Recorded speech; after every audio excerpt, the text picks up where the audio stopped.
Uy, be, alam mo ba kanina nung umalis ka, pinag-uusapan kanila?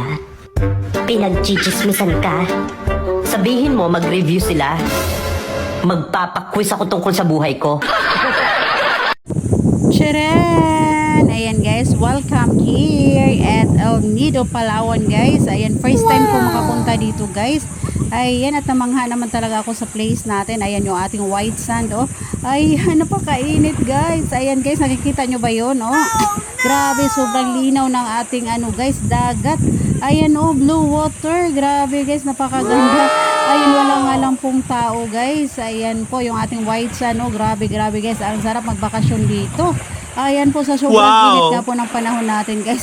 Wala kayong makikitang tao guys, kundi ako lang dito. Ayan, oh, napakaganda ng ating place. Ayan, ilan lang po guys ang makikita mong tao guys.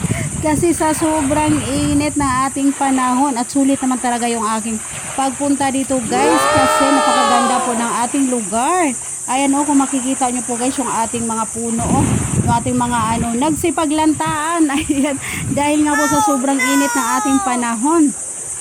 Ayan guys, oh, ayan, grabe, ayan po, napakaganda guys. Ayan, ang dami pong napunta dito guys, kaya lang ngayon guys, ayan, wala pong tao, walang tao guys. Ayan, ang ganda ng ating lugar, oh, very stress free dito guys. Ayan, oh, talaga namang ang sarap magmuni-muni dito guys.